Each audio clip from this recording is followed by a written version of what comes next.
নমস্কার। শিশুদের মনে হীনমন্যতা সৃষ্টির জন্য অধিকাংশ ক্ষেত্রেই পিতামাতাই দায়ী। এই কাজ শিশুর প্রতি পিতামাতার ব্যবহারের মাধ্যমে অগোচরেই হয়ে যায়।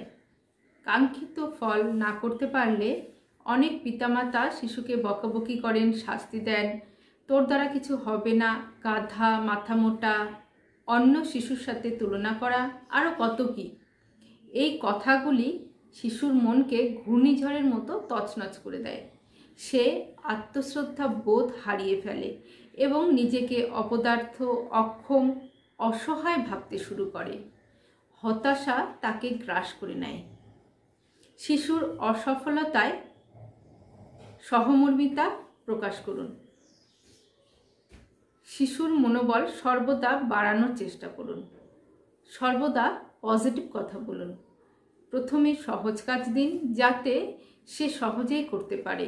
ধীরে ধীরে জটিল কাজে অগ্রসর করান। সফল হলেই প্রশংসায় ভরিয়ে দিন শিশুর মন। দেখুন, আপনার শিশুর আত্মবিশ্বাস বাড়বে।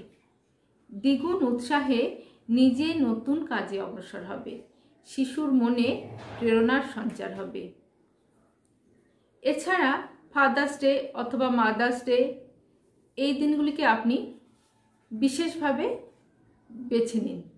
আপনার শিশুর মধ্যে কল্পনা শক্তি, নতুন কিছু সৃষ্টির মানসিকতার বিকাশ এবং সৃজনাত্মক শিল্পী সত্তার বিকাশ ঘটানোর জন্য আপনার শিশুকে আজই বলুন, আমি তো তোমাকে খুশি করার জন্য, ভালো রাখার জন্য কত কিছু করি। আগামীকাল মাদার্স ডেতে তুমি আমাকে খুশি করে কি দেবে?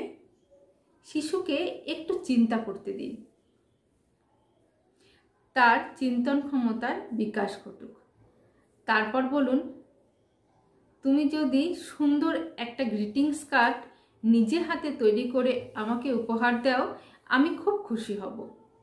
দেখবেন, মাকে খুশি করার জন্য শিশু স্নান খাওয়া ভুলে কীরকম মনোযোগ দিয়ে কার্ড তৈরি করার চেষ্টা করবে। আপনার ছোট্ট সোনাটি হয়ে উঠবে শিশু শিল্পী। শিশুদেরও আত্মসম্মান বোধ যথেষ্ট। তাকে বোকা, গাধা, তোর দ্বারা কিছু হবে না এমন কথা ভুলেও বলবেন না। এতে শিশুরা প্রচণ্ড দুঃখ পায়। বারবার এরকম নেতিবাচক কথা বললে শিশুরা হীনমন্যতায় ভোগে এবং সব ক্ষেত্রেই নিজেকে গুটিয়ে নেয়। শিশুর বিকাশ বাধাপ্রাপ্ত হয়। পড়াশোনাতেও আগ্রহ হারিয়ে ফেলে। শিশুর আত্মসম্মানবোধ জাগিয়ে তুলুন, উৎসাহ দিন। শিশুর মনোভাব ইতিবাচক হবে, কর্মে উদ্দীপনা বাড়বে।